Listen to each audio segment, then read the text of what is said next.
And like that's how good removal is in black right now. I know. Yeah, a 3 mana at instant speed, no caveats. Like nothing, no pay 2 life, no sack a creature, no discard a card. Nope. Just kill something at instant speed. Whatever you want, not even in the conversation. That is, I agree with you, how good black removal is right now. in any other color. Any other color. Oh, Hero's Downfall is in. Yeah, 100%, no question. Well, and if I'm not mistaken, in original Theros, when Hero's Downfall was first printed, it was like insane how good that was. Like I wasn't playing Standard back at the time, admittedly, but like my understanding was it was just the bomb. Like it was the best thing, and it was a rare. It was just the strongest removal that existed, and now it's like an afterthought.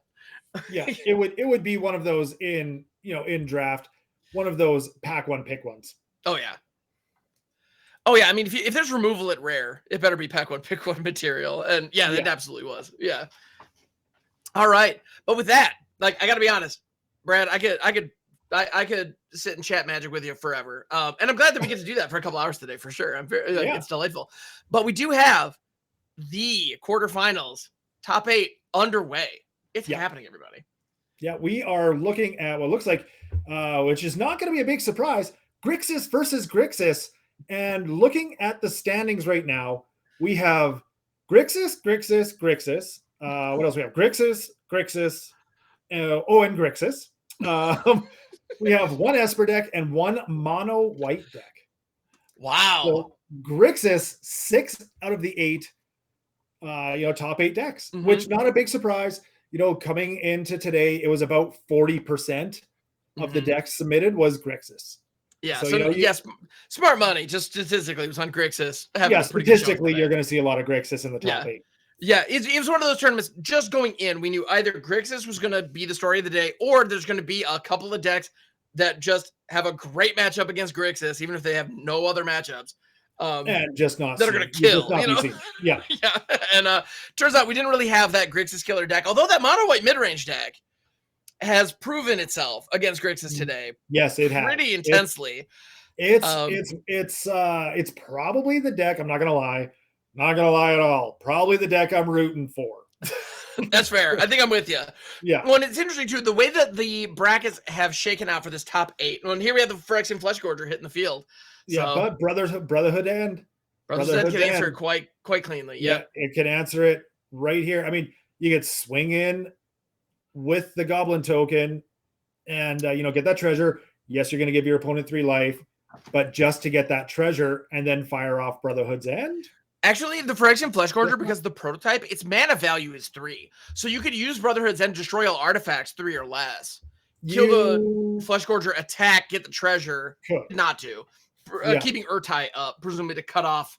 Maybe they may be worried about an invoke. A Shouldered or a Sorin coming in. Yep. Yeah, those which is fair for sure. Gonna let that Corpse Appraiser hit. Okay. All right, interesting. Well, and Urtai is interesting too because like the Corpse Appraiser draws them a card, so that's not ideal. However, Urtai draws a card. Urtai draws them a card. So either way, they're gonna get a card out of this. Yeah, there's gonna be a card. Hitting that cut down off the draw. It's not going to be effective right now. Right. So it's I mean, we could either see it, end up, being pitched to a blood token from the Blood Tithe Harvester, or just sit in the hand as a dead card for a while until, Tap up there will play a Blood Tithe Harvester. Right. Yeah, and here they're leaving their Urtai up again, which makes sense. And yeah, because that attack gave them the treasure token, so they can do so. Yeah. Yeah, and now the window's kind of closed on Brotherhood's End at this point. Yeah. Ooh, here comes a Make Disappear. Interesting. I would say pay the 2. I think so too. But RNG Rush disagrees. Oh, yeah, I probably would have paid for it there because I guess still wants to have access to Urtai. Yeah, that seems to be the case. I guess that would be my my not so professional opinion. I think you're spot on. I think that's exactly what they're doing. To be honest though, Blood Tithe and Kiki Jiki are so strong together. Making that copy of Blood Tithe, getting the extra blood token out of it. It's got haste. It's basically for 1 mana, you just get removal. Yeah. Like for 1 mana, you just get that removal on a stick. Pretty good, right? Yeah. Yeah. No, that's one of those combos that, both cards are good, but when they come together, they make something truly great. And yeah, absolutely. They make something truly great that your opponent just absolutely hates. Oh, absolutely. And when here, now all of a sudden, RNG is being proved correct here. Yeah, holding up that Urtai, stopping that Invoke Despair, which is big. It's really huge. Big. Yeah. It's like, oh, you want to draw, you want to kill my Kiki Jiki and draw 2 cards? No. Here's 1. Yeah, here's 1, and I'll keep what I have. Thank you very much. Exactly. Yeah, so Cutdown's not really in a position to do much here, which is unfortunate. I mean, it's... and even Brotherhood's End just kind of wipes the board. Yeah, it could reset the board completely. So you could attack for 5 here, blow up everything, and hope for the best. But at this point, Tapik has, now 4 cards in hand. Yeah. So it wouldn't have been ideal.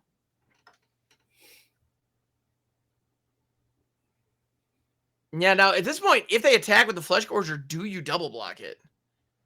I guess the answer is no. Apparently not. Yeah, I mean, losing Kiki Jiki, especially one that has already, lost summoning sickness. Like it's already on reflection. Yeah, no big. Summoning sickness. As long as you don't play a legendary creature, you're good to go. But Shoulder hitting the board, gonna put RNG Rush down to 5 here, and a braid.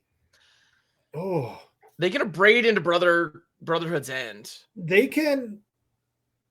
Oh, well, they can Brotherhood's End. Yeah, a braid into Brotherhood's End or Brotherhood's End, then a braid. That'll clear the board. Yes, you're losing your Kiki Jiki, but I think that is what we are seeing here.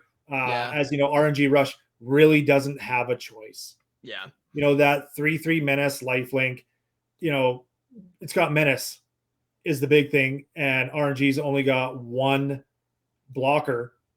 Shoulder is going to do that 2 damage on their next upkeep. That's 5. Yeah. That's game. So really the option here is just, you know what? I'm going to swing in. If you block it, you block it. If you don't, you don't. Yeah. And if they were to block it, then they could even, Brotherhood's End and keep a braid. Yeah, they'd be able to save the abrade. Yeah, exactly. So as long as we don't see a make disappear here, that would be pretty rough. Yeah. Oh, no counter, no answer for that. So RNG Rush lives another turn. Yeah, but at this point, I mean, both players have established mana bases. 4 cards in hand. Yeah. Just just gonna say, you know what? I don't want you to have anything. Yeah, I don't know if that cut down is going to be useful, but let's just get it out of here. Yeah. Ouch. Oh, and then an Invoke. There's Invoke Despair. That'll do it. Ouch. Yeah. Well, that was just game 1, everybody. Yeah, that was game 1. So it'll be interesting to see how RNG Rush here is going to sideboard in the mirror. Knowing basically we're playing pretty darn close to the exact same deck. Knowing how to beat your own deck. Can be hugely advantageous, right? Oh my goodness, yes. Well, that's actually a piece of advice that I give people a lot. If there's a matchup that if there's a matchup you struggle with, if you're like, okay, I can do pretty decently if I'm going up against whatever the case may be, but every time I go up against Mono Blue or every time I go up against Grixis, they always just seem to have the edge on me. My best advice, if you have the means to do so, play that deck. Yep, play that deck. Play the deck that you struggle against. Absolutely. Because you'll find the weak points. You'll find the chinks in the armor, and then you can exploit them the next time you go up against it. Yeah. I really dislike Mono Blue. I really dislike Mono Blue. I can't even say that I'm disappointed to not see Mono Blue in the top 8 here. That's my level of love for Mono Blue. However, I have played Mono Blue. Absolutely. The enemy, man. Blue. Yeah. And for that very reason, Ham, that you just said, play the deck. Get to know the deck. Know the weak points of the deck. Oh yeah. Know pretty much the pieces that are going to make it really function. How do you play around those? How do you answer those? Oh yeah. Well, and Mono Blue's a great example of a deck that it's easy to like struggle against, because when you go up against a deck that has a ton of counter spells in it, it feels like I can just never play. But the truth of the matter is you can, but you need to be able to pick your moments. You need to know when, because it's funny, if you're watching two aggro decks duke it out, the interesting part is like how they attack versus how they block. If you're watching two controlling decks or two tempo decks go up against each other, one of the most interesting things to see is how they tap their mana. Yeah. Like that's the thing. You're not looking for the board. You're not playing to the board. You're playing to their hand and whatever mana they have untapped. Yeah. So like being able to key in on that and just play the game kind of on maybe a different axis than you would otherwise makes a huge difference. And you find out what those vulnerabilities are by, playing the deck and having that moment where you realize like, oh, I'm down to 2 cards. Yeah. Both of them are islands, but I'm just going to hold them back. So hopefully my opponent doesn't know they're islands. Yeah. So speaking of, being down 2 cards, RNG, getting to play first, having to mull to 5. That hurts. Having to mull to 5 and then being immediately hit by duress. Yeah. And immediately duress, which effectively puts your hand down to 4. Yeah. And 2 lands in hand, you're going to be left with 2 cards in hand. Does this duress, just take the make disappear just to know full well, hey, I'm going to be able to, put my next play is probably going to be able to, hit the board absolutely no problem? Or do you take away like the Fable of the Mirror Breaker that we both agree is a very, very strong card? Both are fine hits is the thing. Like it's not often that you hit a duress like that and have are spoiled for choice like that. But they were there. Oh, so here we go. No play from Tapuck. Again, watching what your opponent is doing, how the mana is tapping. Are they even going to play anything? Yep. Tapuck knows full well the only thing in your hand is 3 drops. Yep. I've got 2 mana left open. One of them happens to be blue. Let's see if a make disappear will tell that Blood Tithe Harvester to just hit the bin. Yeah, but even then, make disappear was exactly what RNG Rush was playing around. Yeah. Like the easy thing to do there, what kind of our first reaction, like, well, I'll say for myself anyway, I'm more of a mid-range or more of a aggro player. I try to be more proactive in my strategies generally. The first thing I want to do, I hit turn 3, I want to play my 3-drop. But RNG. Pump the brakes a bit. Held back, knowing full well there's a really good chance Tapuck is sitting on a make disappear. Yeah. And so they waited until they have 4 mana to play their 2-drop because make disappear, it's a soft counter that forces you to pay 2. It's like, well, if a make disappear had shown up on the Blood Tithe Harvester, RNG could have paid for it without anything else to spend the mana on. So with nothing else left in hand to spend the mana on, and there it is, the make disappear. We don't know how long it was in the hand, but it was probably there the whole time. But you also got to figure RNG Rush is like, hey, very likely has a make disappear in hand.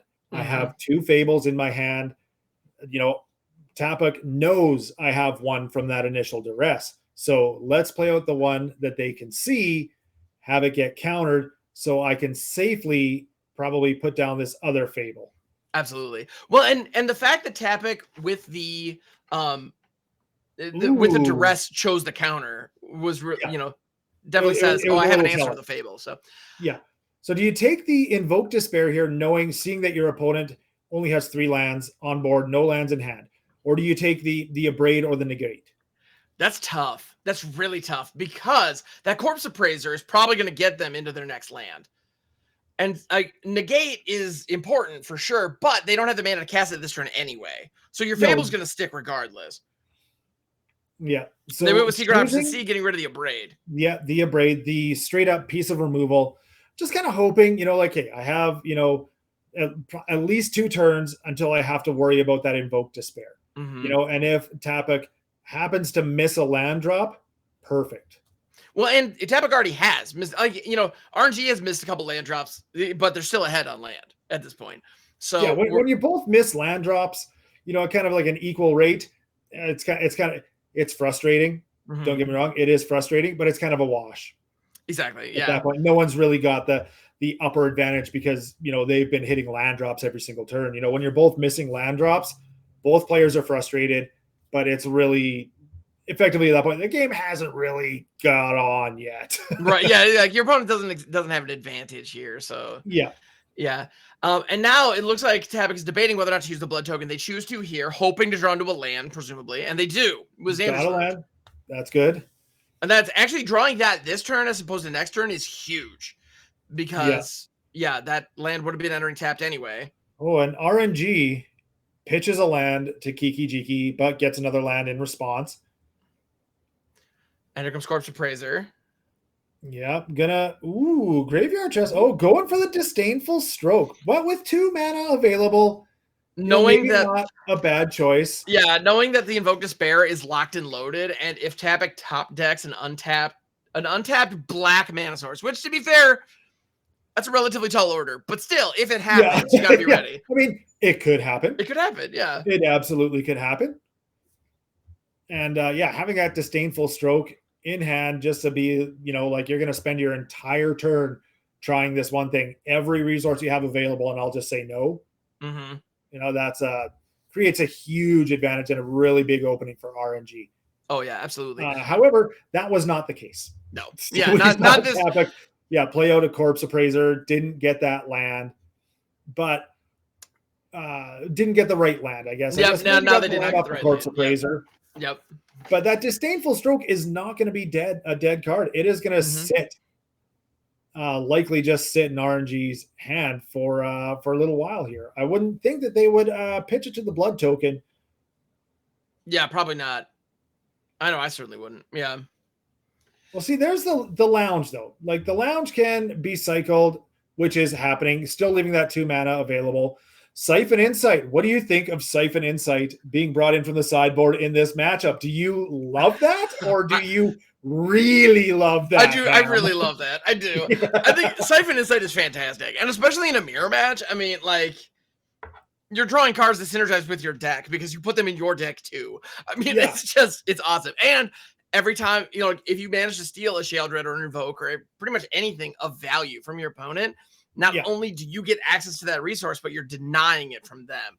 That's gold. I mean, that's beautiful. Yeah. So Braid coming in on the Corpse Appraiser, not the reflection of Kiki Jiki.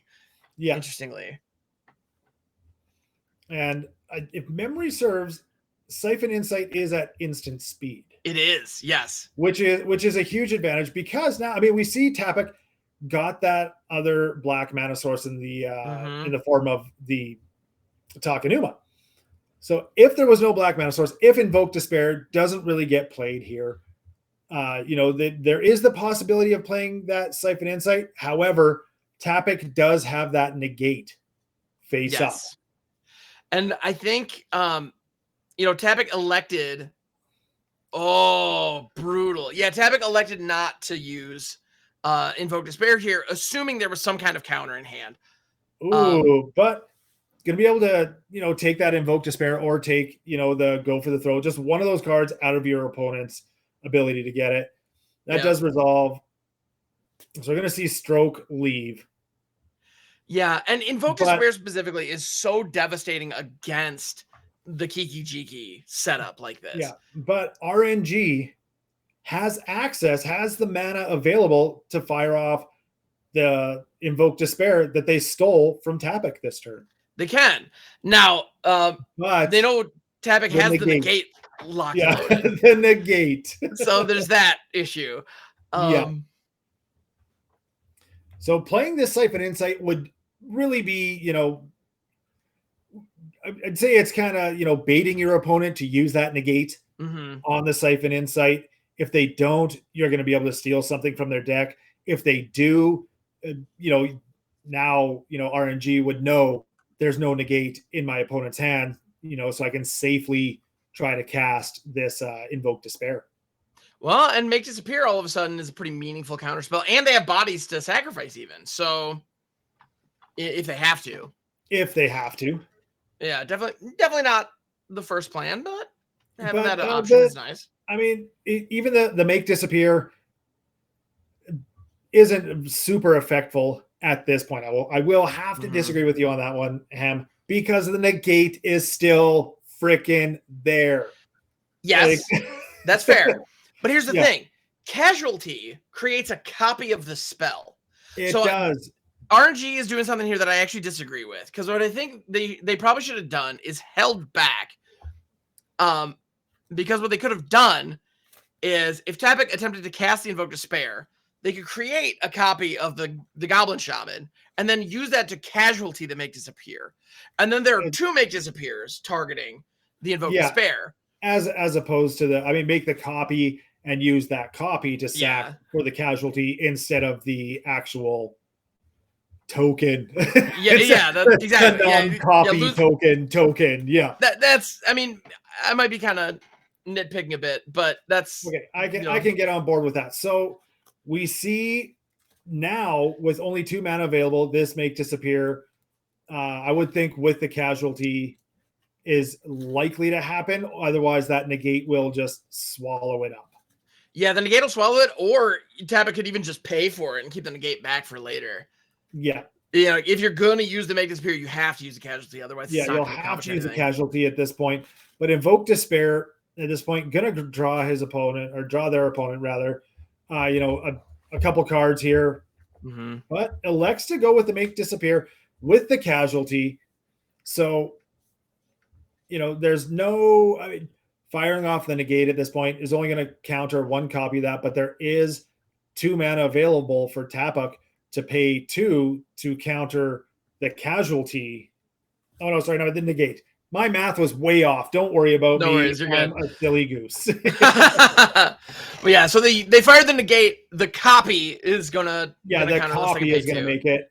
Yeah, Tapik so that says, oops. Yeah. Tapik and I were doing the same math.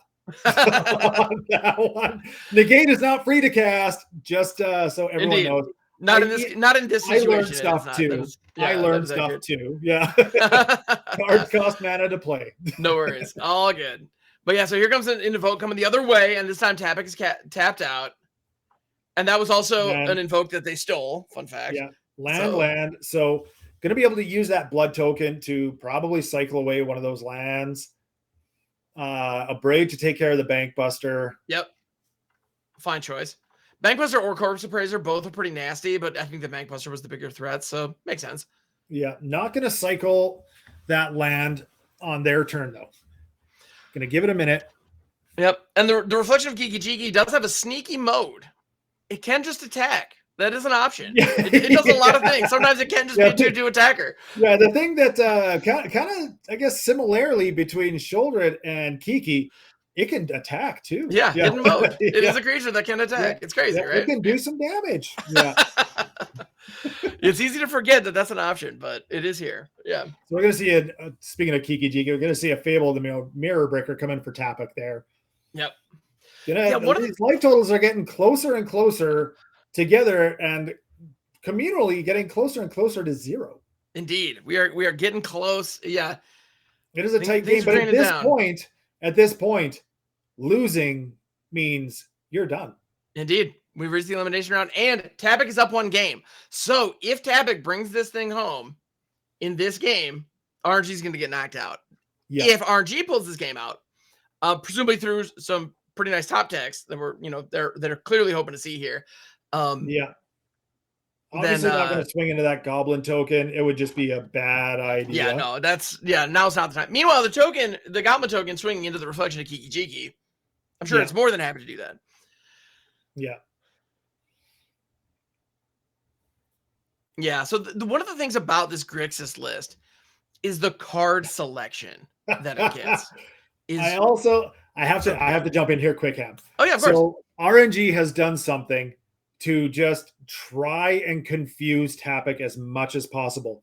Putting a stop on every single phase can cause your opponent to believe you have an instant in hand. It's a big brain play right there. It is a big brain. I see. There we go. Yep. Oh. And they did have to get in the game, though. So that's, all right. Not going to put those stops on, because if Tapik was quick on it, Tapik would have noticed, hey, it didn't stop there for a second. Right. It didn't stall out for a second there to let them play something. No, exactly. Just messing with your opponent's head. You got to find the little ways to do that. Absolutely. Yeah. Well, even that, even playing in paper Magic, when someone goes to, especially, when they cast a creature, taking that few seconds to just kind of look at, the 6 lands you have in hand and really debate whether or not, you want to respond. Oh yeah. If you have untapped blue mana, that's one of the most powerful things you can say. It's like, all right, I cast this, but okay. Yeah. No, that's okay. Yeah, no, that's fine. Yeah, that little hesitation can go a long way. Yeah. And so, here comes Invoke. We've seen Invoke Despair end a lot of games. So Invoke is gonna put Tapik down to 1. Depending on how they, the reflection Kiki is an enchantment. Yeah. So they could sacrifice. So it could just put, Tapik could just be going down to 3 here. Mm-hmm. Yeah, it's one of those, depending on the situation and depending on your life total, it may be correct to sacrifice, the reflection as a creature or or as the enchantment. Yeah, I'm sure RNG right now is just a creature. Any creature, please. Oh yeah, pretty much. Yeah, any creature will do. Oh, unlicensed hearse. Thinking, exactly. Yep, the pause. Yeah, make them think you have it. Yeah, I can do something. Yeah, maybe. Is it worth it? Should I say? I don't know. Is this unlicensed hearse enough of a threat? Yeah. To cast my Xander's Lounge? Yeah, no, it's fine. It can resolve. Yeah, but that unlicensed hearse gonna be able to get rid of some stuff out of graveyards and make itself big. Go for the throat, can't even touch it. Okay. And actually, it looks like okay, good deal. But Go for the Throat is going to be able to get rid of the Blood Tithe Harvester. All right. And as I understand it, we are actually, so Brad and I had been watching from RG's perspective. I understand you at home are actually seeing from Tapik's perspective, which is interesting. Very cool. Yeah, very cool. I love it. So. Yeah. So if you were curious what we were talking about, RNG's hand was not, they were doing a great job of presenting options that maybe they didn't have. Yeah. So the unlicensed hearse can, get rid of a couple cards out of the graveyard, but can only do so much per turn. That Blood Tithe Harvester can crew the hearse, before it dies. However, Reflections of Kiki Jiki can make a copy of the Blood Tithe Harvester with haste, couple of blood tokens on board, get rid of that unlicensed hearse. Or just swing for the win. Or just swing for 3. Yeah.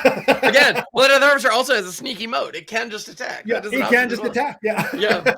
And so we are a game apiece. These games are good. This is intense, man. It's one of those things. It's easy to look at a meta that has become kind of homogenous and be a little frustrated. Like, I get that. Like, we do like seeing interesting dynamic gameplay, of course. But the truth of the matter is, when you have mid-range decks that are the top of the meta, they end up being like the interplay between them is so varied. There's so many decision points, especially in best of 3, like we're seeing here today. It's awesome. Like the gameplay, even if the decks, like, frankly, to be honest, like this Grixis deck, you could give me a field that's 50 people playing this Grixis deck. Yeah. Every match is going to play out differently. Yeah. So it's going to be fun. So have we officially moved over to watch Tapik now? I believe we have, yes. Yes. So yes, we're watching Tapik sideboard right now. Yeah. Yes. So and sideboarding the weird way. Yeah. What are you doing? Along the side. Yep. Change your layout view. What do you want? What? No. Change your layout. You're not looking at your mana curve. How do you? You're not. You don't see all the pictures. Why? What? Like, how do you know what cards to bring in and take out? You can't see the pictures. It is all about the pictures. As Magic players, like. Oh yeah. No, it has to be. Seeing the art, you're like, I know what that card is and exactly what it does. Mm-hmm. Even playing even playing in tournaments kind of thing, back when, PPTQs and RBTQs were a thing, seeing having players play with different language cards, most often Japanese language cards. Oh, sure, Did not matter. You Nope. saw the picture. I know exactly what that card does. Even most planeswalkers, that have a lot of text, you'd be like, I know what planeswalker that is. I know exactly what it does. I don't need you to translate. Yeah, exactly. That's really cool. Yeah. I absolutely love that. Okay, here comes Reckoner Bankbuster on the play. You love to see it.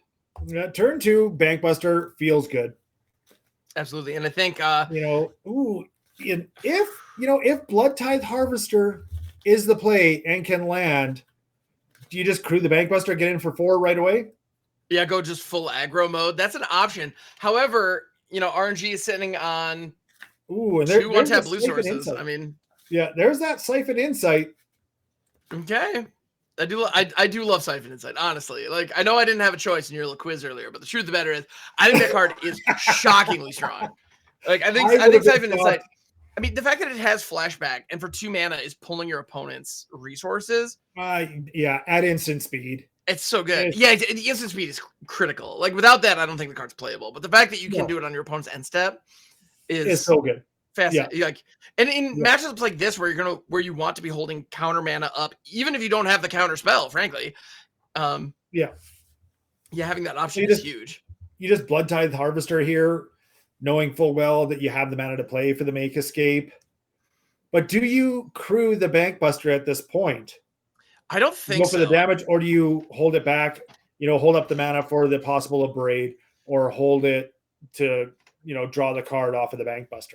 That's exactly it. I think that's the play. Is play it. I mean, at the end of the day, in this matchup, the worst thing you can possibly do is overextend. And so playing it back a little bit, playing a little more conservatively and establishing your hand, establishing a little board presence. I mean, at this point, Blood Tithe Harvester, that's 3 damage on the board. I mean, that's real. Yeah. So this Abrade on the Bankbuster, it hurts, but they still get the draw first. Yes, and hey, there's Siphon Insight from Tapik. You love to see it. There we go. And a Duress for good measure. When you think your opponent's running counter spells, Duress is about the sweetest thing you can have, other than Thoughtseize, obviously, in formats where it's legal. For 1 mana, are you gonna counter that? Use a counter spell to save something else in your hand, and apparently that answer is yes. Yeah, I mean, Duress has a 100% chance of pulling a counterspell out of their hand if they have it. Yeah, 100%. 100%. You guarantee it will every time. They either counter it or they get you get to look at their hand and you just pull it out anyway. Or you strip it out. Unless you had something better, which, okay, great. Then in that exchange, you're winning. So it's pretty great. Yeah, at this point, Tapik has positioned themselves very well. Yeah. Not having that second mana available, though, for the Siphon Insight, just kind of showing it off there for the crowd, being like, hey, this is a very, very strong card in the mirror match. Oh, yeah. It's a good card overall, don't get me wrong, but in the mirror, I think it's that much better. Oh, yeah. Well, and there's so many decks that are like focused around synergies. Well, like the sacrifice deck that we were looking at earlier. Like if you have Siphon Insight in this Grixis deck and you happen to grab like a Mishra's Research Desk or an Anvil, it's like, yeah, they're fine. Like you're going to have blood tokens and treasure tokens sometimes, but you're not going to be able to get the full value out of them the way the way that native deck is going to. Yeah. When you get in the mirror match like this, you'll just pull out the cards that are the best cards in your deck because your opponent is playing them too. Exactly. Well, and if you're going up against a mid-range opponent, even if they were to go up against like Esper or Mardu, like, if your opponent's playing mid-range, they have a couple of big bombs and their 3 and 4 drops are going to be efficient and strong, no matter what color they are. Yeah. So like, all right, I'll take those. Neat. It's a pretty good spot to be in. And you have another Duress. Let's check it. You're either going to pull another counter spell or maybe hit that Invoke Despair that RNG is really hoping to resolve. Yep. But we also see Tapik having enough between the treasure and the 1 land available. There it is. There's the counter spell. That's the game, no less. To pull a counter spell. 2 counter spells have been pulled. Yeah. So now Tapik has the availability to either land the Bankbuster, the Blood Tithe Harvester, or even that Siphon Insight. All fine options. Yeah, or hold it up for the Abrade. Yeah, keep the Abrade up just in case of, Just every single card in Tapic's hand right now is available to play and cannot be stopped. Yeah, that's yeah, going up against an opponent who has blue in their mana base feels really good when those are tapped down. Yeah. No, just elects to pass the turn. So, either thinking, the Siphon Insight or the Abrade, right? Mm-hmm.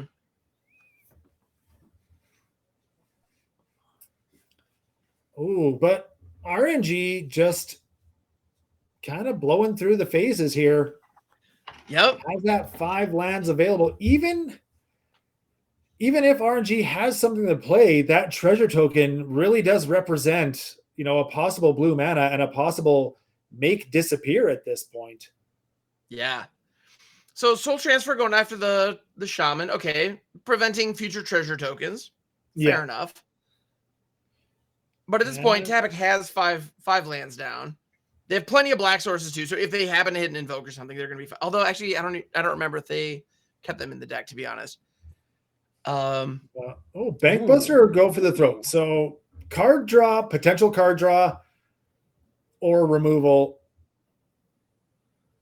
Mishra's research deck. Okay. Interesting. Wow. Okay. And they have their own Bankbuster or RNG's Bankbuster. Which one do you play here? It's looks like why not both? Why not both? That's actually a fair question. Probably why not both? Yeah, I would probably only play one just so that you could activate it. But you also have the research desk, which the only reason I wouldn't play that out is if I wanted to flashback Siphon Insight. Yeah. But we have a situation as well where, we were talking about it with Bloodtithe Harvester earlier, how getting a Reflection of Kiki-Jiki down with that, like, one little 2-drop online is such a big deal. Yeah. Truth of the matter is Corpse Appraiser. It's also fantastic. It is. When we're talking about like these Grixis decks, and we were talking about it before we jumped on the air here with the Ham and Brad show. When your worst cards are Corpse Appraiser and Bloodtithe Harvester, your deck is probably pretty solid. Oh yeah, 100%. Yeah, when those are your bad cards, the worst options you would really want to get in your deck, you're probably looking like you've got a pretty strong deck. Oh yeah. Absolutely. Well, seeing Florian on RNG's side. Now, obviously, RNG's had a phenomenal day. Like, no question. We're sitting here. We're in the quarterfinals. They've gotten to game 3. Clearly, they're doing a great job. But Florian is one of those cards that is a strong card. Like, a 3/3 first striker for 3 that can draw you additional cards. Yeah. Ooh. And not an amazing hit off the Corpse Appraiser. Yeah. That is a land pocket that they got the privilege of getting out of the way, though. So that's nice. Yeah, thins out the deck. Yeah. Those are 3 lands that they're not going to draw throughout the course of these next couple of turns. So that's something. So speaking of the next couple turns here, what does RNG need to do to not lose this game at this point? That's tough. At this point, a Brotherhood's End would be pretty nice. Yeah, that would keep him in it for a little bit longer. But even then, Tapic has the Bloodtithe Harvester and the Bankbuster down. Yeah, and even that would only go so far. And the Siphon Insight can be flashed on, there on RNG's turn. There's just Tapic is just, if there was an advantage bar. Oh yeah, that probability to win would definitely be. It would be on Tapic's side pretty hard right now. Tapic right now. Oh yeah, big time. That's not to say RNG has not had a great day so far, and the game is not over yet. True. Even that 5% chance, like you mentioned, you stick it out. Stick it out because you never know. Like it just might go your way. Yeah. That go for the throw it off the Siphon Insight is fantastic. Yeah. So go for the throat onto the Corpse Appraiser. If this it doesn't get countered, Kiki-Jiki just makes that copy of Corpse Appraiser. Or if they want to get cute, they could like play the Blood Tithe Harvester and crew the Bank Buster. Like, there are a lot of different things they could do there. Yeah. So RNG, seeing the writing on the wall, gives the good game. Looking for the latest comic book to add to your collection? How about the last card for that Magic the Gathering Commander deck? Well, the comic book stores got you covered. Shop online at comicbookstore.tcgplayerpro.com or come in person at 30 North Main Street, Glassboro, New Jersey. Player, Rashgun is just, gonna really try to buckle down, knowing this is the one person I've lost to all day. This is the only person I've lost to, but I still did lose to them.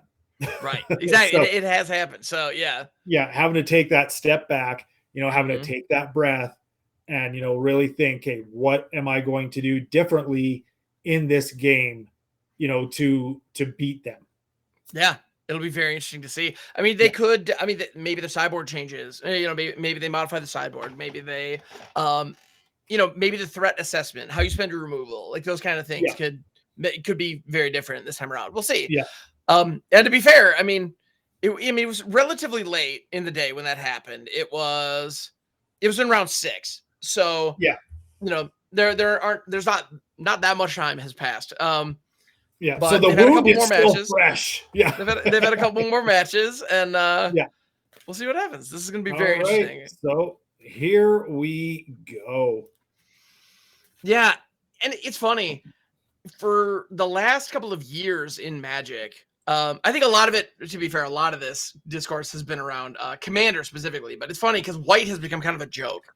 That like White is so like, it's like they gain life and they can wipe the board. Like they flood the board, but then they also wipe the board. Like, and then you can gain life, but it's kind of expensive. Like, well, what does White do? Like, what is White good at? And the truth of the matter is, right now, White's good at a lot. Like, White's gotten pretty strong over the last couple of years. Well, if you look at just the top decks on Arena right now, there's the decks that have like the highest kind of overall win rate percentage. You got Azoria Soldiers, you got Mono White Aggro, followed up by some other stuff. I don't know, but it's not. But basically, the two decks that have like the highest win percentage overall right now are White-based decks. Yeah. Well, so Rashgun here is in an interesting position where they managed to top deck their third land, but it was looking a little sketchy prior to that. And at the end of the day, when you have access, we're seeing some amazing cards in Rashgun's hand here. Like, this is the second wedding announcement that Attila's had to answer. And we all know what that card can do if it's left unchecked. Yeah. So wedding announcement's great. There are 2 depopulates just locked and loaded, ready to go. Wandering Emperor is waiting in the wings. And then Sanctuary Warning to top it off. As long as they get the mana to actually cast these spells, they're going to be in fourth land. Shape. Here comes the depopulate, but it's going to give Attila a card draw because Blood Tithe Harvester is multicolored creature. Indeed. Yeah. So, depopulate, it feels like Wrath of God, but it's not quite. Yeah. Yeah, not quite. Yeah, the downside is real. Yeah. Yeah. So Fable of the Mirror Breaker going to be able to loot some cards there. But yeah, the card selection in that deck, because Fable the Mirror Breaker Chapter 2, you get to discard 2. The Blood Tithe Harvester is producing blood tokens that you can use to churn through your deck. The Corpse Appraiser, it's easy to look at and just say, well, speaking of, it's easy to look at and just say, oh, it exiles a card and then draws you cards. Like, well, yes, however, you get to pick. Yeah, you get to pick that card. The Grixis deck does an amazing job of looting and curating your draws. Yeah, it's phenomenal. Like, it does a great job of that. So nothing played there. Attila knows that there is at least one wandering Emperor in Rashgun's hand. Mm-hmm. So they have to be Rashgun's still being like, Matt, you know what? I got the 4. I'm gonna try it. Okay, there might be a counterspell here, but if you're honestly, if I'm Rashgun here, I don't even mind if they have a counterspell for the Wandering Emperor because that means my Depop hits next turn. Yeah. So, okay. Yeah. And if it doesn't, then you have Wandering Emperor online. Well, and Wandering Emperor hits. Nothing wrong with that either. So, just hoping, Rashgun probably just hoping for a couple more lands here. Rashgun's got, the cards, in their hand that they kind of want to be seeing right now.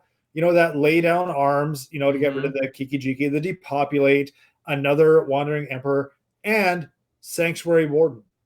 Yeah.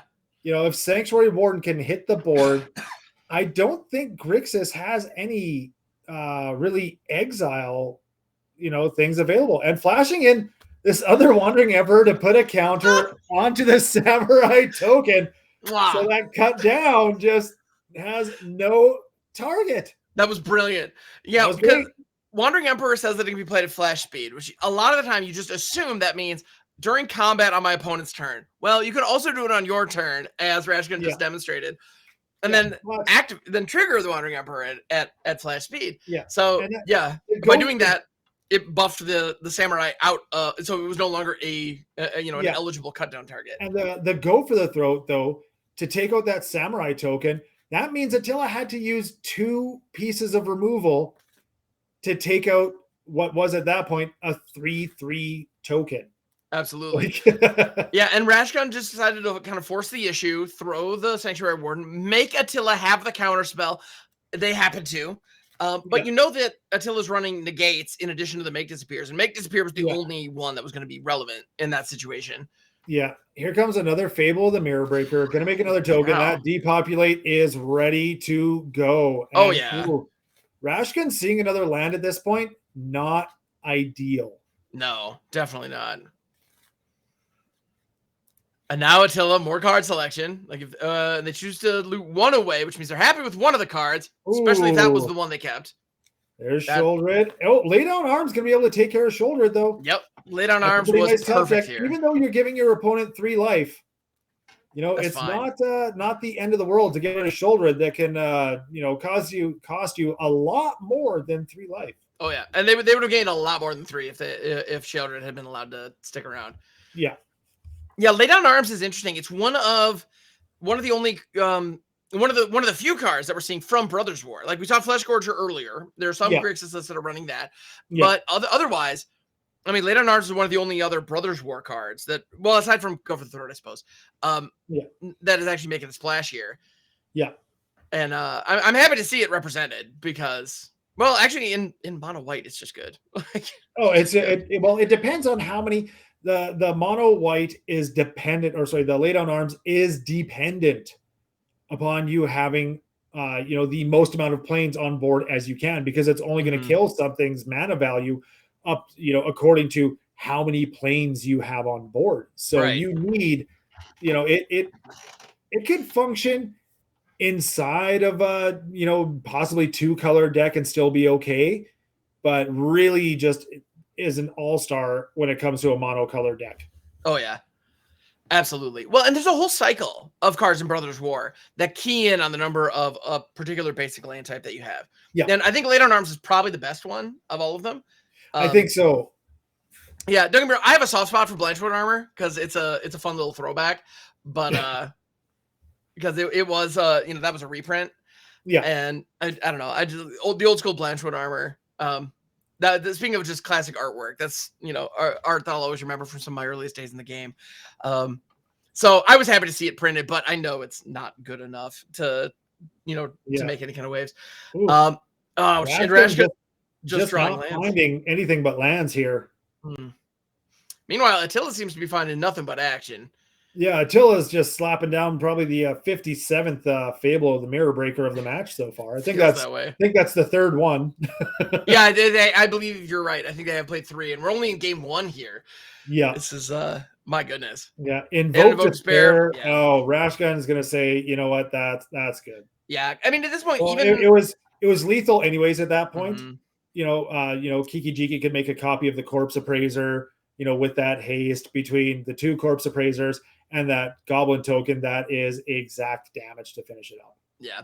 And Rashgun, just lightning fast sideboard. They are familiar with this matchup at this point. They know what they want. They know what they don't want. They're just going to get it done. Yeah. Having played against it all day and going 7-1, they know what to do here. Probably knowing that sideboard for this matchup pretty well at this point. Yeah, I'd imagine so.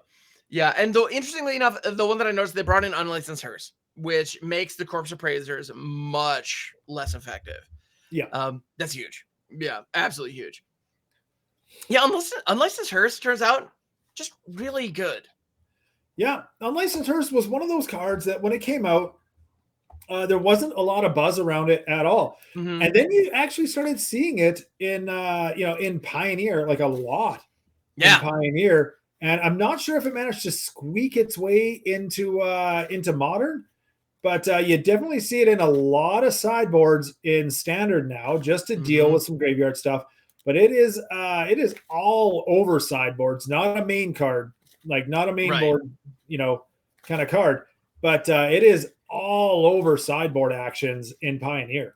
Oh yeah, my goodness. And we're seeing it a lot in, Standard, like we're seeing today, because, Corpse Appraiser cares about graveyards. And there are a number of different cards that care about graveyards. Like even in the mono blue deck, Haughty Djinn's power is based on the number of instances in your graveyard. So, so here comes the hearse. Okay. There it is. All right. Wait for stuff to hit the bin.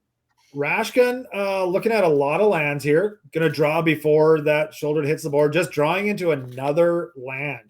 Ouch. There's definitely some flood action. Spirit Companion is bittersweet at this point because it's going to hit the board and you're going to draw a card off of it. That's a great bittersweet. That is exactly what that is. But the shoulder is going to ping you for 2. Yep. And you get a trump blocker, so that's not nothing. It's not nothing. Normally in a situation like this, where you have Spirit Companion in hand, you have the Reckoner Bankbuster on the field, like you've got all this good stuff theoretically happening. Yeah. But it all draws you cards. Yeah, which Shoulder is just going to absolutely punish you for. Yeah. Which, I mean, especially in this matchup, can create like just such a life discrepancy between the two players that it can just be insurmountable. Yeah, and I mean, to be honest, if I'm Rashgun here, I probably am activating the Reckoner Bankbuster on the end step, and I'm way not happy about it. Yeah, you kind of gotta you have to dig for answers. Like you have to do what you need to do. But waiting, maybe gonna maybe gonna activate that unlicensed hearse off of the when that Corpse Appraiser's trigger goes on the stack, just so that Corpse Appraiser can't do anything. Yep. Yeah, so that ability loses its target and fizzles. And sure enough, here comes the Bankbuster. Hopefully it'll lay down arms off the top. No such luck. Yeah, even a depopulate at this point would be, half decent. Yep, that would be perfectly fine. And not finding anything luck there, unfortunately. Yep. Sanctuary Warden though, maybe able to hit the board. Now might be one of but not super safely. Yeah, and there's a pause. There was a pause when that Bankbuster hit. So, but it could just be Attila, putting stops. Possibly. Yep, we have seen that today. We have seen it. Yep. Well, and now we're in an interesting position. Because the Cathar Commando though can come in, flash in at instant speed, and kind of take care of that Corpse Appraiser that effectively, because of that unlicensed hearse, just became a vanilla 3/3. Yeah, pretty much. Like if Sheoldred were to attack here, then the Cathar Commando could flash in, the pilot could crew the Bankbuster, and that would be 7 damage. Yeah, and double block on the double block on Shelly. Shoulder it, and been a good answer. Unfortunately, Rashgun seems to be drawing into a bajillion lands at this point. Goodness. Yeah, trying to hit Elspeth. Yeah, Elspeth. I would imagine, hoping to get a wedding announcement, maybe, but even that. Maybe a wedding announcement, or possibly, trying to crew a Bankbuster and put that counter on it, give it lifelink. Yeah, try to get yourself back in there, because puts the 1/1 counter on it and gives it that other static ability. Bankbuster, a 5/5 Bankbuster with lifelink trades very happily with Shouldered. Right. Or even with the Corpse Appraiser and Blood Tithe, that'd be fine too. Oh, to make disappear, and they are going to casualty it. Ouch. That casualty hit once or twice there. Yep, that just hurts. To be sure that Elspeth is not going to hit the board, and that's going to cause Rashgun a lot of issues here. Yep. And again, if we had that advantage bar, it's going to be swung very heavily in favor of Attila right now. Yeah. Really, Rashgun really needs to find depopulate. Yes. Even just to hold things off Mhm. for a bit, try to rebuild.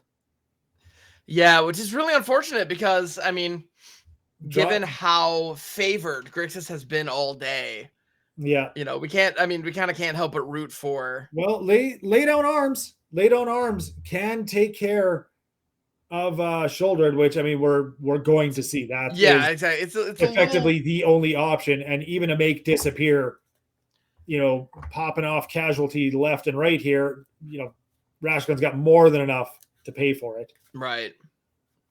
So we're going to see Bankbuster come in, trying to feel if there's that counter or not. Maybe trying to find a way to clear the path for this Sanctuary Warden. Right.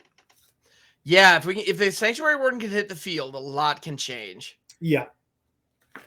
But at the same time, man, like the thing about this Grixis list is it has the big bombs. Like Shale Dread and Invoke Despair are absolute haymakers that can end the game. But the truth is, even like we're saying, even the 2 and 3 drops, like if your opponent can just keep hitting those 2 and 3 drops over and over and over again, they can just wear you down. There's so much value inside of, like the Corpse Appraiser, unless that unlicensed hearse just turns it into nothing, which, we very well could. We're probably going to see it again right here.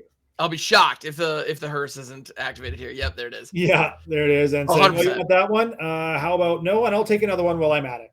Just for good measure, because just for good measure. So basically, those Corpse Appraisers become just 3/3s. Yep, and that Cathar Commando can take care of the Fable, the Mirror Breaker as well. And we have yet another land. My goodness. And another land. So Rashgun apparently playing Oops All Lands. It would seem that way. But that Cathar Commando being brought in, taking care of that Fable, the Mirror Breaker. There's laid out arms to take care of something. Well, actually, now I'm curious. But it's not really worth it at this point. No, not really. Oh, and there's another Sanctuary Warden. Okay. Rashgun just one land shy of being able to actually slap out 2 Sanctuary Wardens on one turn. And now one thing that Rashgun could do here, they could use Lay Down Arms targeting that citizen token. Yeah. To give themselves 3 life. Yeah, to give themselves 3 life, which really might not be a bad idea. Oh, Cathar Commando and Lay Down Arms gonna get exiled there. So the hearse can just be bigger and bigger. And Wandering Emperor, not too bad here, but not as good as Elspeth would help out in this situation here, just to give that lifelink to something, right? Absolutely. And also, I know there's a little delay, but huge thank you to D. Lavassi for the bits. Thank you so much. Yeah. It helps the channel immensely. Vassy, I know Vassy. Vassy, I tip my hat to you, good sir. Fantastic. Thank you so much. Yeah. All right, and here comes wedding announcement. So at this point, Rashgun has just built such just an impressive board. And still has that lay down arms. But has, looks like has the enchantment, has the creature. So an Invoke Despair does not end this game. And there's, the 12th Bank Buster for Rashgun, drawing about as many Bank Busters as lands this game. It would seem that way. Which I got to say, if I'm going to flood out on one of my 4-ofs, Bank Buster's really not a bad one to flood out on. You can do worse than Bankbuster. Yeah. And Attila there saying, hey, I have one too. Ooh, me too. Yes. Yeah. Turns out Bankbuster's pretty good. Yeah. Yeah, as it turns out. Yeah, a 2-mana artifact that you can pay 2 and tap to draw cards.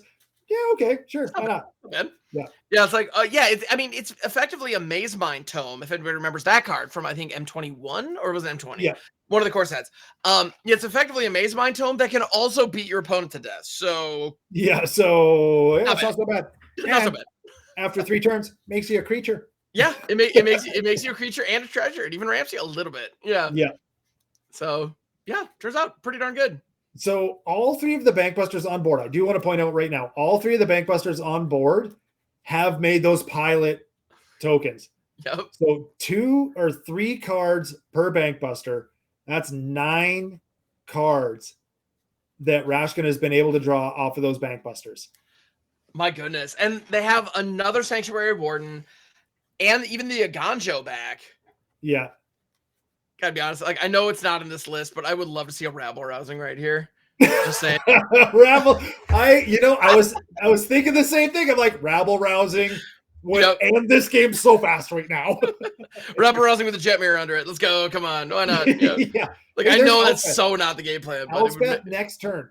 Elspeth next turn is going to be able to, hopefully hit the board for Rashgun, get that life link that is so desperately needed onto one of those Sanctuary Wardens to gain that life to help keep them further in it. But Rashgun, who was down to 4 life, still at 4 life, has this incredible board now. Yeah, I know. It's awesome. This is so much fun. And here we see Attila playing a third vanilla 3/3. It is just not those corpse appraisers just not going to be able to do anything with that unlicensed hearse on board. Yeah, absolutely. It's just such a clean answer. My goodness. Gonna flash in a Wandering Emperor at that. All right. I mean, yeah, this is impressive. Has definitely turned this into a game. Oh yeah, big time. Yeah, and I'm guessing they're probably saving Lay Down Arms just in case Sheldred comes down. Yeah, just in case Sheldred hits the board. Yeah, that's the biggest concern. Yeah, and another Lay Down Arms. Okay. Yep. So here comes Elspeth. Only 2 black mana available for Attila. Yep. Elspeth's going to hit that board. And I would think, there we go. Yep. Attila sees the writing on the wall with that Sanctuary Warden with the shield counter on it. Going to need at least 2 pieces of removal to get rid of it, which means with a lifelink counter on it, going to get in for at least 10 points worth of life. Yeah, that's impressive. So, yeah, that was fantastic. Yeah, beautifully done. So, stuck in there. Mono white still doing the thing that it's been doing all day and just making life miserable. Oh my goodness. Well, and in the first, on turn 5, I remember just genuinely thinking, if I didn't even say it out loud, Attila just has this. It's over. Oh, I was in the same boat. I'm shocked. Man, for Rashgun to lose this way, to the one person he lost to all day, it's like, and then just, I don't know, total Danny Russo that. Spring kick to the face, came back to win. Somehow managed to pull it off. And there we go. We got Bankbuster, Spirited Companion, and Unlicensed Hearse. Destroy Evil. Yeah, and Destroy Evil, which is, that Sheldred, the primo Sheldred removal right there. Yeah, this is for Rashgun. This is an opening hand that you would definitely not be disappointed with. These are, the pieces that you would like to see, going against your opponent. And Attila only having, black and red on the board right now, Bankbuster's going to come in no problem. Yep. And still no blue. Yeah, still no blue.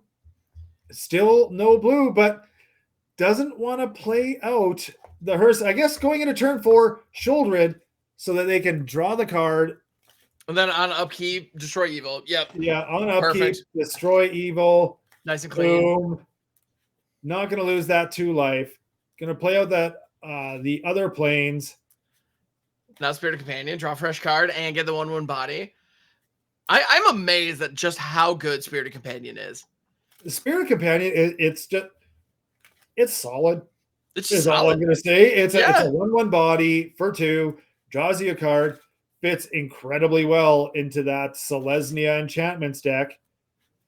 Going to die here to invoke Despair, but I'm sure Rashgun at this point is just, thinking, awesome, you've just tapped out completely. I've got stuff. I want to get on board. All these static effects. I am here for this. Let me get set up. Yep, exactly. Because, forcing me to lose 4 life, you draw 2 cards, and I lose my 1/1 that had already done its job. Yeah. If Invoke Despair has to resolve, that's not a bad situation to find yourself in. Yeah, not terrible. Yeah. Ooh, Kaito, which is actually a card we have not talked about much today. But haven't really seen it at all. Since we've been doing the commentary, since round 7, we have not seen a Kaido. Yeah, but it is one of those cards that in a lot of these Grixis mid-range lists, it is a 1 or 2 of. So interesting. Yeah, and it looks like it came out of the sideboard here as a 1 of. Yeah. And even just being able to, draw that card or even just loot a little bit more, that this Grixis deck already does so well. There's lay down arms. Show it. Lay down's not bad. All right. Lay down arms. I got her. Bring on Shelly. Yeah. Cut down. Okay. Fair enough. Yeah, sure, and the Wandering Emperor trick wouldn't quite be enough this time around. So, yeah. Okay. And thinking just main phase because that blue is tapped. Yep. So make that Samurai. Get another creature on board from that wedding announcement. It's going to flip next turn. Yep. And, give all of Rashkin's creatures, that +1/+1. Man, that's so strong. Yeah, wedding announcement is an excellent card. If you don't have a board, it gives you a board. If you have a board, it draws you cards. And then after 3 turns, it makes your whole board bigger. After a few turns, it just makes your whole board bigger. Sure. Yeah, it turns out Glorious Anthem style effects are strong. They are. There's no question about it. Yeah. So, Wandering Emperor there is just going to wander off to the exile bin. Yep. Unlicensed Hearse. Just going to keep looting those graveyards. Oh, no, the Bank Buster. And there we go. Yeah, Hearse just going to keep looting the graveyards. Might as well. Making sure there are no creatures in any graveyard. Always prioritize, even chowing down on their own graveyard because they're not going to use it for anything. So here we go. We're going to see the swing at Kaido. Yep. Go for the attack first because you're going to want to play the Sanctuary Warden. Yeah, you're post-combat, presumably. Sanctuary Warden out there. So make them spend their resources now. Yeah. Makes sense. Attila, 1 card in hand. Rashkin, 47 cards in hand. Look at this Grixis deck that is just so good at looting and curating their draws. Just cannot keep anything in their hand right now. Yeah, it's pretty impressive. Which Rashkin is really, really hoping to just absolutely exploit. Even here, that's a loot effect. It doesn't actually put an extra card into your hand. Yep, and here comes the Cathar Commando. They can draw a card off Reckoner Bank Buster, and they have the lay down arms in hand. The Cathar Commando coming in, if you noticed, didn't stall for a second.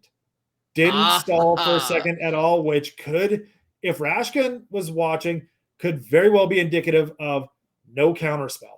Right.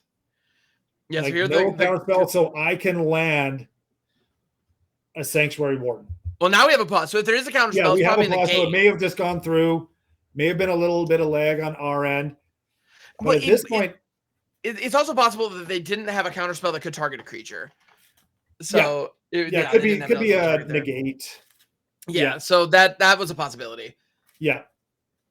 So we're gonna see very likely Kaido die here. Boom, boom, boom. Big hits. Sanctuary Warden, follow-up play. Negate can't touch that. This game, this match has turned. Yep, and Cathar Commando is going to blow up the Fable.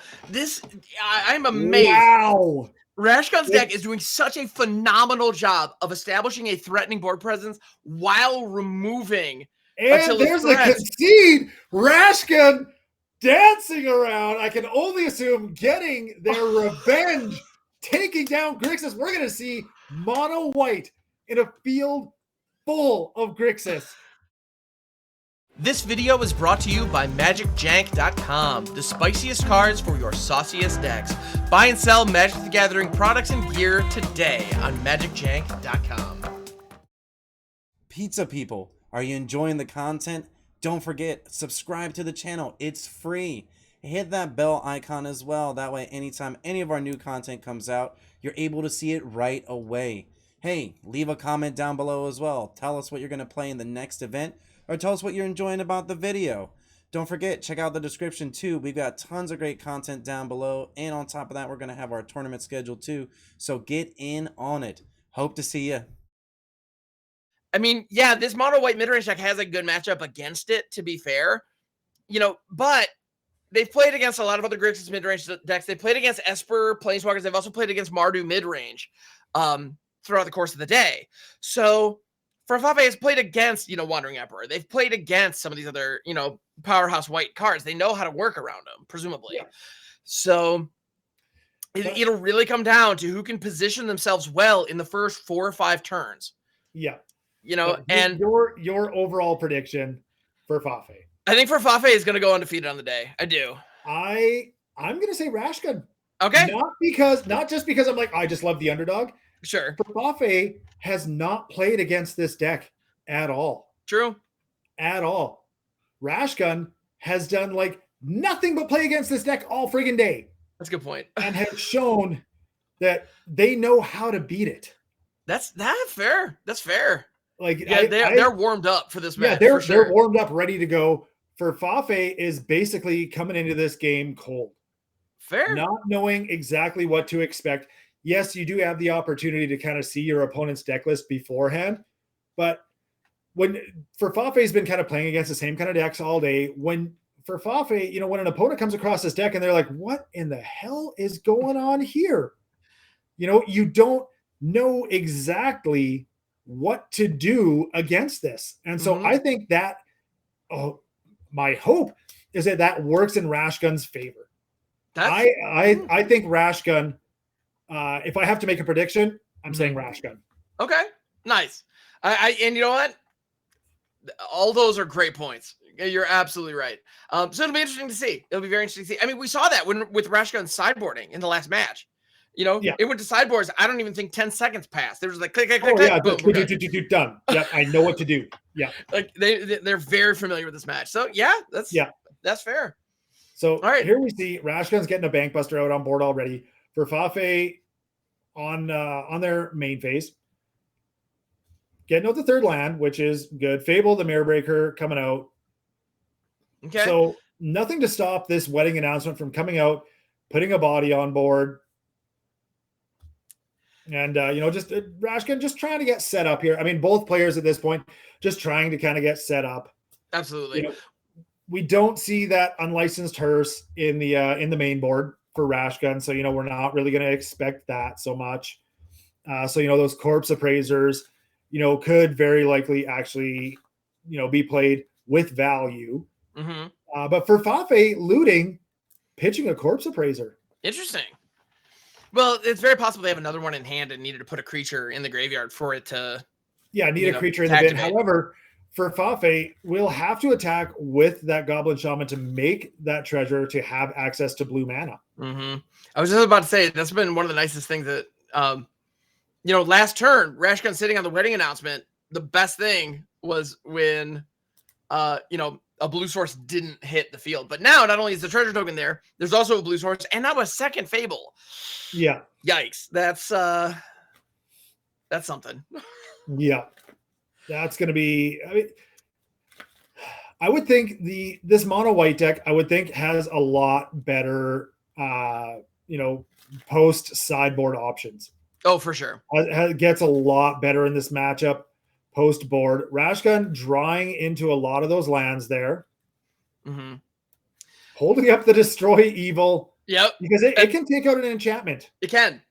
So, yeah, while you don't generally love, you want to keep it for Sheoldred, but now Lay Down Arms can answer Sheoldred. Yeah. Or the flip is an answer for Sheoldred. Whatever you need to work with.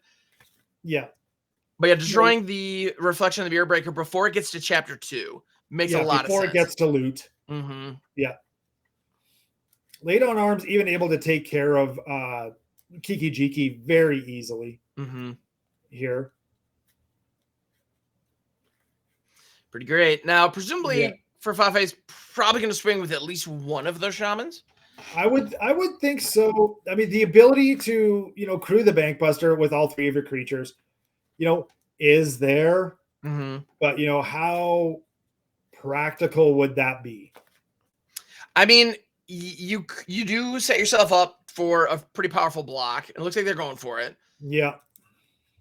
It also opens up the Bankbuster to removal. However, it's too big for cut down, and it can't be targeted by Go for the Throat because it's an artifact. Yeah, but and at the same time, a Braid gets it whether it's a creature or not. Yes. Yeah, so actually looking at the main deck removal spells that for Fafe. That for Fafe has answers to. I mean, there's kind of no reason not to just go for it, you know? Yeah.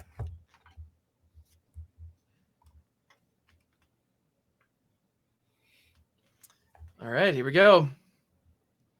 Now, like because of all those treasure tokens, Fafe has 3 mana tapped on turn 5, and they still have access. If they had an Invoke Despair in hand, they could rip it. Which they could have just ripped that off and taken care of that wedding announcement. So for Fafe, still gonna have access to 3 treasures, which is 3 lands. We're gonna see if Fable the Mirror Breaker, even a Make Disappear at this point, would have to do the casualty, but even then, Rashgun's got enough lands to pay for it, which I think at this point you just might do. Yeah, I think so too.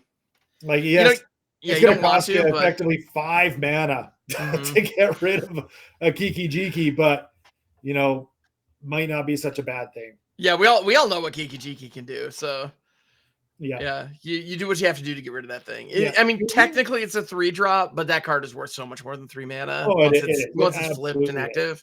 My goodness. Yeah. So no attacks from Rashgun, just electing to pass the turn. Bloodtithe Harvester going after the companion, interestingly enough. No, gonna crew the Bankbuster. I mean, having a 5/5 blocker on board, it's not terrible. No, you can do worse than that. It's absolutely not terrible. So there's a Corpse Appraiser that's actually going to do what a Corpse Appraiser is supposed to do. Yep. Actually chow down on a creature in a graveyard and draw a card. All right. Yeah. So that's with some selection.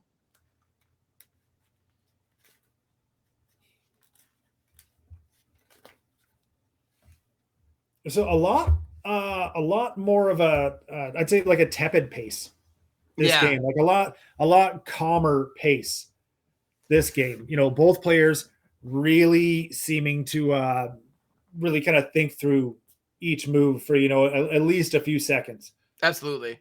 Oh, and interestingly enough, that Bankbuster still has 3 counters on it. It hasn't actually drawn a card yet. Also, the wedding announcement just produced tokens. It didn't draw any cards either. Yeah. So Bankbuster gonna get a depopulate. That's not gonna be so bad here. Yeah, depop is definitely one. It's nice to have in your back pocket. I don't know that now's the time to rip it, but it is nice to have. It might be a little bit better to kind of fire it off after that Kiki Jiki gets flipped, because you don't really want to leave your opponent you know, with a Kiki Jiki on board flipped, you know, that may or may not have summoning sickness, right? Because any creature at that point that they play, you know, as long as it's not legendary, is just damage to your face. Oh yeah. All right, here we go. So for Fafe is choosing to attack in. So we'll see. Make a couple of treasure tokens. Yeah, we'll see some action here. We could see Wandering Emperor flashed in, but for Fafe, 3 cards and has not tapped a single thing other than the creatures swinging in. Yeah, so we have to assume there are some shenanigans in hand. Yeah. So we're going to see a triple block on this Corpse Appraiser. Just wants to make sure that Corpse Appraiser dies. Yes. Do whatever you have to do. And now, actually, if they wanted to flash in the Wandering Emperor, they could give the first one on the stack first, or any one of them, actually, first strike. Yeah, first strike, and that Corpse Appraiser would have been a bit of a blowout. Another Corpse Appraiser coming out. Would have been fun, but they chose not to. All right. Yeah. So for Fafe over there with about 7,000 treasure tokens. Yeah, that's a wow. Which they have a bit of a trove. That it's a lot to you know, for Rashgun to really, a lot of information to have to really take in. You know, the fact that for Fafe's got 3 lands and 5 treasures. Yeah. Is that access to 8 right now, which is, you can do a lot on 8. Absolutely. Here comes a braid. So here comes the braid. Gonna see the card draw. Yep. Not much you can do about that. Nope. Roadside Reliquary is not bad, but actually, it's significantly worse now that artifacts. Yeah, now that Bankbuster's gone, the Reliquary gets significantly worse. But we're gonna see Wandering Emperor flashed in here. I think because Rash Gun is kind of saying like, you want to spend the, you know, the treasures to counter my Wandering Emperor. That's cool. Yep. Okay. And a big part of that might be because now that's a counterspell that isn't going to target the Depopulate or the other Wandering Emperor when the time comes. So, yeah. So or that Depopulate. Yeah, 2 Depopulates in hand. Not a bad thing right now. So Reliquary is going to come out. Lay Down Arms can, you know, take care of that Corpse Appraiser. Mm-hmm.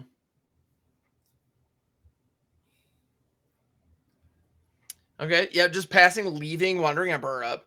Yeah. I mean, when you're playing against white, when you're playing against any deck that's running white and they leave up at least 4 lands, it, you know, playing against it, you really have to think twice about what you're going to be swinging in with. What could you stand to lose? Yeah, 100%. Yeah, if you're in Standard, I mean, they have one. You have to assume they have Wandering Emperor. If you're in, you know, Explorer or Historic, you have to assume they have Settle the Wreckage. It's just, it is what it is. Yep. And here comes Wandering Emperor. Sure. Yeah, Wandering Emperor at this point, even though you might lose it to a counterspell, not such a bad choice because your opponent only has 2 cards in hand. So that means that you're pulling, you know, you could potentially be pulling out 1, you know, counterspell for sure out of there. They're going with the Samurai token. Okay. It's going to be a 3/3 because of the wedding announcement. That's a nice clean block there. Yep. Going to trade the other one. Not so bad there. And it's going to leave Wandering Emperor on 2. Instead of exiling, you know, exiling to gain the couple life, then leaving Wandering Emperor on 1.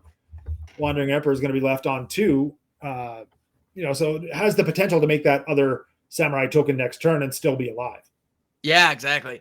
So she did her job in combat by, you know, destroying the 1 attacker. But you're exactly right. The difference between 1 loyalty and 2 loyalty is pretty massive here. Yeah. Because, they can, you know, now Rash Gun could even hit the Depopulate next turn. Furfave would draw a card off of the Corpse Appraiser. Yeah. But, I mean, they have the Reflection and Corpse Appraiser down right now. Yeah. Ooh, so there's going to be 2 1/1 counters on up to 1 creature. It gains lifelink until the end of the turn. Each opponent sacks a creature with the highest power among creatures they control. All right. So Gix's command. Yeah, Gix's command. Going to make something big. Obviously, you know, Rashgun's going to lose something. Rashgun at this point, you know, 1 land shy, being able to just kind of fire off a Depopulate, having it counter, then fire off the other Depopulate, but chooses to draw the card. Fateful Absence. There's the land that would have allowed for that, you know, basically double Depopulate if needed. Yep. But now they're going for the Lay Down Arms. If this draws the counter spell, they can freely depop and be just fine. Yeah. So we'll see. There we go. There's that difference. Yeah. You know, make that other Samurai. It's going to come in as a 3/3, and you know, going to be able to keep that Fateful Absence available. Yeah, exactly. So if a Shale Dread or, you know, another big threat comes down, then that Fateful Absence is right there to answer it. Mm-hmm. Yeah, that's huge. And this is that point in the game where I look at it and go, "Holy cow! This has only been 1 game." Yeah.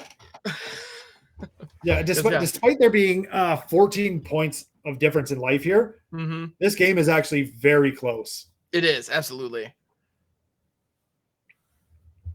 You know, we're gonna see the block there. Yep. Yeah, Corpse Appraiser traded for the Samurai. Hey, Goldred. There she is. All right.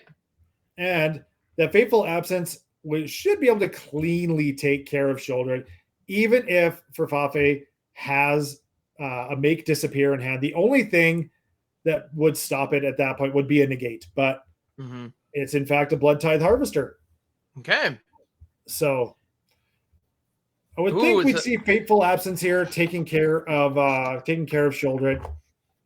Now, yeah, take your Sheoldred before the draw, presumably. However, that does give the clue token. So what is more important? Giving them the clue token or taking or not? Yeah. Electing to take that damage. Okay. Interesting. Wow. I guess I guess if Shoulder decides to step in the way, then Fateful Absence is the answer. If they just let the damage go through, awesome. But we very well could be just seeing a depopulate here. I think that's what I would do, yeah. Here it goes. They draw one card off of the Blood Death Harvester, which does trigger Sheldred, unfortunately, but what can you do? Yeah. Yeah. But now, the Wandering Emperor is uptick. They have the Wedding Festivities online. So, I mean, Farfafe has all the mana in the world and a blood token to boot. So they have a little, the ability to cycle the card effectively. Yeah, they can do a little bit of looting, which it looks like might happen. That blood token was highlighted for a second there, kind of indicating that Farfafe really did want to cycle a land away, which did happen. Yeah, Sulfur Springs at this point, you definitely want to get rid of that. So Blood Tithe Harvester, going to make that other blood token. May just die to this Fateful Absence or hold it for something bigger. Yeah, I mean, you can make a solid argument either way. Yeah, there we go. Yep. A 2/2 Samurai that is actually a 3/3 Samurai, which means that Blood Tithe Harvester can't actually just tap, sack, deal with it. It's got to trade with it. Okay. Yeah, so Go for the Throat is going to answer the Samurai token. Yeah. Which, I mean, if I'm Rashgun, I'm not mad at them spending a card to deal with the token that my Planeswalker just tossed out. Yeah, now Fateful Absence can answer the Blood Tithe Harvester to keep Wandering Emperor around because, Wandering Emperor provides inevitability. Like, Farfafe needs to answer that Planeswalker. Yeah. It's going to take a minute, but she will end the game if left unchecked. Yeah. And unfortunately, that Fateful Absence does give Farfafe a clue. Mm-hmm. So, they are going to be able to draw that extra card. And with that blood token there, can kind of, cycle through a bit. And a Bank Buster right now for Farfafe is very nice. Yeah, that's about as good as I can hope for. I mean, when you have all the mana in the world, what you really need are cards. And Bank Buster gives you a nice card draw engine. So, yeah, Reliquary. Yeah, Reliquary getting sacked by Rashgun. Going to get another card. Bank Buster for Rashgun. That's going to be good. And Lay Down Arms, not bad at all. Yeah, absolutely. So Bank Buster coming down, presumably either going to, eat a counter here or just okay. They elect to uptick the Emperor. Try to keep her around as long as possible. Sure. Yeah, the one question I had is why not activate Bank Buster first to see if you draw a creature, maybe a Spirited Companion or something of that nature that you could put the counter on? Yeah. I think that might have been worthwhile, but yeah, they're playing a little more conservatively, which, to be fair, in this kind of game is usually correct. Ooh, so they're Wandering Emperor and that Wedding festivities are just gonna be gone now. Invoke Despair just does so much work against that. Mm-hmm. Yeah, that hurts. Just able to gain these I would say these little advantages, just getting that extra card draw, the looting, Rashgun really, really needing to find something to help out here. Yep. Cathar Commando is pretty great because it can answer the Bank Buster. Yeah, it sure can. So that's something. All right. But for Farfafe, it's 3 cards in hand. And 6 mana left, open right now. Rashgun, we have not seen a Sanctuary Warden yet. True. Yeah, which a Sanctuary Warden, when Farfafe was, just really stuck, with that 1 or 2 cards in hand, and, Rashgun kind of had control of things for a bit. A Sanctuary Warden at that point could have just ended the game. True. Yeah, absolutely. But now, Farfafe over there with 5 cards in hand, Rashgun with 4, neither player really, doing a whole ton here, but we're going to see a creature come back in. It's going to be Sheoldred. Yep. Which Lay Down Arms is absolutely going to be able to take care of. 100%. Unless they're sitting on some kind of hard counterspell. Yeah. Unless Farfafe is sitting on a negate. Yep. Oh, but now they're putting them in an interesting conundrum because if they activate the Bank Buster now, they have to sacrifice both treasures and tap out just to get the 1 card. They'll also get a 1/1 for their and another treasure token for their trouble. So I guess they'll have 1 mana left, but they do decide to do so. Yeah. and flashing up that depopulate, saying like, "Hey, no problem. I got you covered. Yeah, I got this covered." Yep, 100%. Yeah. So hopefully Rashgun can get a for their sake, hopefully top deck the Angel. Yeah, Sanctuary Warden here would be fantastic because you'll note, they have, they had 9 planes down. Yeah. Just gonna use lay down arms here. Okay. Not gonna spend all of it to get rid of basically one creature who's a threat.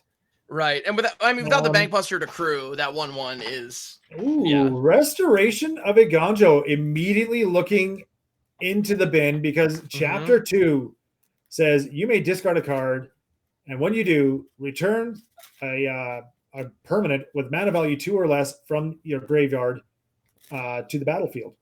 Yeah, which in a lot of cases, especially when you see Restoration played right on 3, a lot of time it's the planes that you wouldn't fetched up, or or land it comes in tapped. It just kind of helps you ramp. Yeah, but in this case, Rashgun immediately went to look for a Bankbuster. Mm-hmm. And that clock, we're seeing that clock coming into effect here now. Holy First time we've seen it play, top left of your screen there for Fafe. These players are actually on clocks because it is tournament play. Yep, absolutely. And interestingly enough, for Fafe now inside of 15 minutes, and we are only on game 1, everybody. Yeah, 15 minutes, not for the game, for the match. For the match, yes. Which at this point, Rashgun, has, that puts a lot of pressure on for Fafe. Puts a lot of pressure on for Fafe to make those decisions quicker, to do the things that they need to do. Ooh. So there's the Bankbuster or the Cathar Commando. Yeah. Both fine choices, if you ask me. Looking through all the bins, seeing an Abrade there. Basically, how safe is my Bankbuster? Yeah, that's like a Commando comes out, takes care of a Bankbuster, but that Roadside Reliquary, as long as the Bankbuster stays on board, the Bankbuster, between the Bankbuster and the Iganjo, that's 2 cards drawn. Yeah, absolutely. So really not a bad option here. Knowing like feeling that Bankbuster was obviously not very safe. Right. Being on 5 life, if I put out the Cathar Commando, it's going to take care of 1 Bankbuster. Still sitting there with that pilot that can crew the other Bankbuster and put me down to 1 life. Which really puts them inside death by Invoke Despair. Right. Yeah, which is, obviously not where you want to be. That's a bit of an issue. Yeah. So Corpse Appraiser going to be able to do a little bit of digging. Yeah, I think that was 2 lands we saw. Yeah. So they got something they're hoping is pretty good. Yeah. So one of these Bankbusters can come in, but again, you see for Fafe's a little bit of a hesitation there. 6 open white sources. Right. 6 open white mana, okay. Yep. Is there going to be a Wandering Emperor here? Sanctuary Warden. Yep. Yeah. That is pretty critical. That said, Rashgun is on 1. And without a clean answer as of right now. I mean, the Roadside Reliquary is here. Sanctuary Warden is going to draw a card. Who knows? But Invoke Despair ends this game. Yep. Invoke Despair ends the game. Shale Dread most likely ends the game. Yeah. There's a lot that for Fafe has that can, ping for 1 effectively. How about 2 Sanctuary Wardens on the same turn? Wow. Just going for it. I mean, that's a lot of beef on the board right there. No question. Why not? Yeah. That's a lot to hit in 1 turn. Just drawing into lands though. That's just drawing suboptimal. Lands. Do you crew the Bankbuster? Do you crew the Bankbuster at this point and go for the hit? You can make a solid argument for it. Like At you this have point. the 2/1/1 blockers, you have the 2 Sanctuary Wardens. You could have crewed the Bankbuster with that Architect of Restoration and gotten in for the smack. Yeah, I mean, you're probably safe on the from the crackback. Yeah. Oh, There's Shieldred. Shouldred, which that's gonna be it. That's gonna be that. It. Yeah, we happen to know there's no answer in hand. Yeah, there's no answer in hand. Got the stop on the upkeep. Yeah, this is that moment where you frantically look for your outs, but I don't think there are any. Yeah. I don't think that there's a way for. I mean, Rashgun can sack that roadside reliquary to draw 2 cards, but the shoulder triggers will kill them before they can use any any of the stuff, right?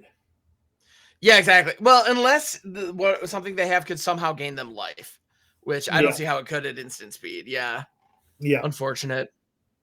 That was a heck of a game, though. Now, while Farfafe did, in fact, win that game, Rashgun might have kind of won the war, so to speak, because of that clock. Now, because of the clock. And again, we see the lightning fast sideboarding here. Yep. And I feel Rashgun not finding those Sanctuary Wardens till way too late in the game. Oh, those Sanctuary Wardens. Yeah. Those Sanctuary Wardens, when the board was kind of a little stalled there, that could have made all the difference. Yeah, absolutely. But it didn't shake out that way, unfortunately. Yep. Absolutely. Is what it is. Rashgun, knowing, like I said, I feel this mono white deck gets better. In the sideboard? Oh my goodness, yes. Yeah, it gets so much better post board. You saw right away the first cards to be pulled in, Unlicensed Hearse. 100%. Oh yeah. Like right away, just click, click, click. Yep, they're in. Let's go. Yeah. Get them in. Yep. Exactly. Well, and I think Rashgun was feeling their absence in that first game. Every time a Corpse Appraiser came down, they were just like, "Oh man, where are my hearses?" Yeah. So that's, and I mean, so I mentioned the clock, and we were talking a little bit about it. The reason that that's significant is because if a player runs out of time, no matter the board state, no matter the life totals, they lose the match. Yeah, they lose the match. It's over.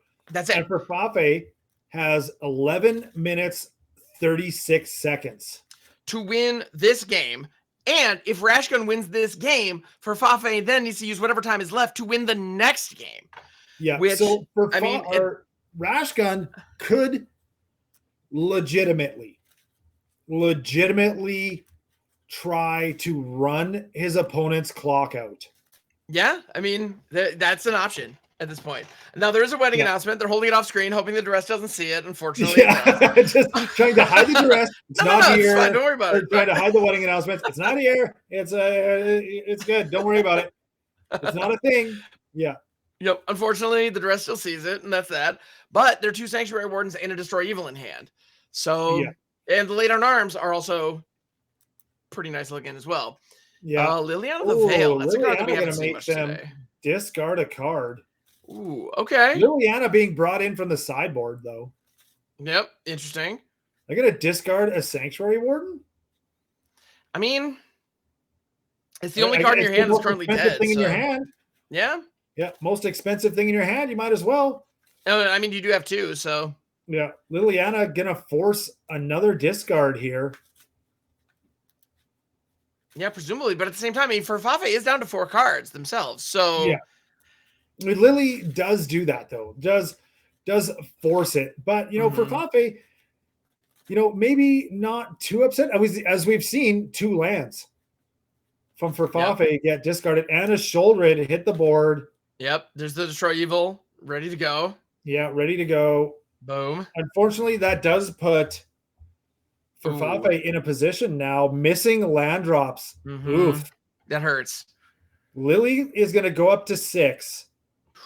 If Liliana can ultimate, even at this point, that's devastating. That's very, very devastating for Rashgun to try to come back from. I mean, you kind of separate, 2 lands into one pile and 1 land in the Bankbuster into the other pile and say, pick your poison. Yeah. I mean, that's tough for sure. No question. Yeah. It'll just be so hard for Rashgun to come back from. Well, and even if Liliana doesn't get to the ultimate, having the option of that down tick, given how little is on Rashgun's board right here, and unfortunately having to discard the Sanctuary Warden, I mean, it hurts, but it's correct, you know? Yeah. Gonna get to draw a card. Oh, I guess. Ouch. I Yeah. guess you kind of suspect that Liliana is either going to force you to discard another card, which, Rashgun would just kind of get rid of the lay down arms at this point, keep that wedding announcement. It's going to be better long term. Or Lily's going to ultimate, force you to split your stuff in two. So then you kind of keep that, keep those cards in your hand kind of thing. You can draw an extra card with the Bank Buster, on the activation of the Liliana ultimate. It's just Rashgun is in a very, very rough spot right now. Very tough spot to be coming back from. Absolutely. Yeah, which is, there it is. Sure enough. Yep. Lily ult. They go for it right away. Activate draw the card. Another wedding announcement. Not so bad, but gonna need wedding announcement and having wedding announcement and having 4 lands. No. Rashgun's gonna end up with probably a maximum of 3 lands here. Yeah, I think that's fair. Yeah, in so fact, 2 lands in the companion or 2 lands in the Bank Buster. I think you sacrifice. So the one you click is the one you sacrifice. Yeah, you let the companion go. Gonna it keep hurts, the Bank Buster. Gonna keep that card draw, right? Yep, Bank Buster can theoretically reload you, but part of the issue with the current situation is that lay down arms. I mean, I think you have to rip it on one of these corpse appraisers. Yeah, you have to do it. Yeah, I mean, preventing 3 damage and potentially like 6 or even 9 damage here is going to be worth it. Big picture. So for Fafe has really managed to, strip down Rashgun's board and hand, and just corpse appraiser after corpse appraiser here for Fafe. Just getting all of that advantage, all the looting advantage, really being able to curate those draws to get exactly what they need, and getting 2 more lands into the bin for Fafe off of that corpse appraiser. Yeah, this is Rashgun really does need to find some lands here. Big time. Another Bank Buster doesn't exactly do a lot of good here. No. But this wedding announcement will help in that it is going to make, just that 1/1 blocker. Yeah, it'll mitigate some damage, so that's something. It's not a lot, but it's something. And right now they need something. So yeah, absolutely no hesitation putting that token in front of one of those corpse appraisers, trying to minimize that damage. If Rashgun can land this second wedding announcement on board, Invoke Despair. I've never seen a more aptly named card. It's we have seen Rashgun not quite in this situation before. Yeah, Rashgun just next to no lands, absolutely next to no lands there. Does have the ability to flash in that Cather Commando, though, kind of trade with one of those appraisers as long as it doesn't get countered. Yeah, you have to go for it. I mean, it's the best play for sure. Yeah. Yeah, being able to flash in 3 power for 2 mana is not bad. Yeah.